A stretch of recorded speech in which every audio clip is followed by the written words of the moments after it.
I mean, I just threw it. I mean, I knew Anees was going to be there. I mean, he's a great player, and he made a great play. I mean, we all know he's going to make a play. He's a stud, so we put trust in him. We knew he was going to make plays. We're just really surprised Clinton got that ball off in the way Anees broke number 40, and then we had Tyler Hardy coming back, getting the block, and Kane selling on the block, and him just scoring in the high step really just set it off for us. And it was just a really good time watching that, even on the field. I just saw that he caught the ball. I didn't see him score or anything like that, but after I heard the crowd, I knew that he scored, and I mean, it was a great play.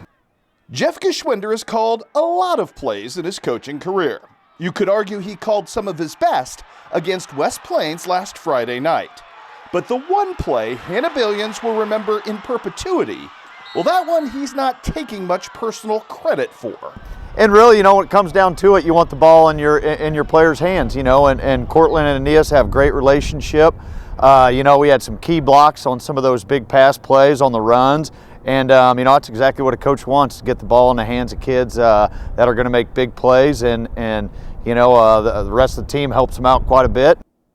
Afterglow and adulation aside, the two underlying offensive themes from that state quarterfinal victory are, one, Hannibal's on-the-fly versatility. Well, when someone that's as aggressive as them and they just completely shut down our run, and that's really the first time I've dealt with that. Someone as aggressive as they are, we knew the screen pass was going to be a big play for us. We just didn't know it was going to be that big of a play so many times throughout the game, I really believe with our coaching, that with how they're really teaching us during practice, that if they throw their defense any way they can, we'll find a way to accept that challenge and figure out another way to go against it and score more touchdowns.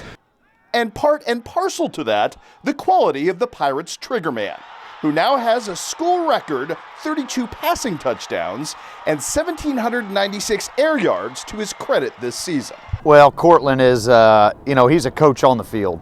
And that's been something that's just been so fun working with him over the past 3 years, and especially the ability of having him as a 3-year starter is the fact of he and I see the game the same way. I mean, they were a great defense. I mean, they were strong and they were fast and physical. And I think the pass game was a big part of that win.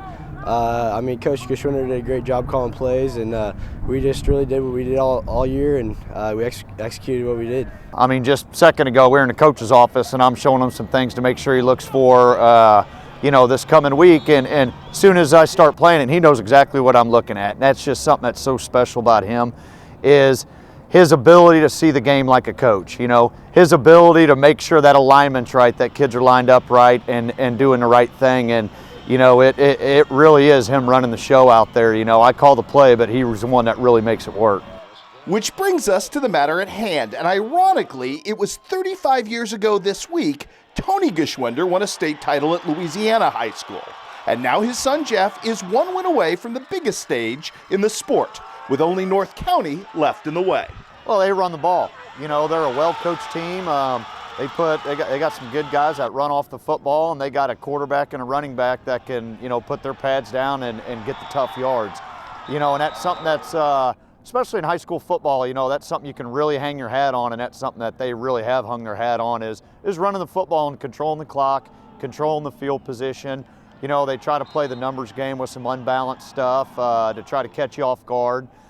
So it's really going to be a case of making sure that we're disciplined and recognizing those things on defense. But, they're a very talented group. They got a running back that's close to 2,000 yards. They got a quarterback that's thrown for quite a bit. They're just a hard-nosed type team. They're going to run downhill, and that's what they're going to hang their hat on, and that's what they're going to continue to do.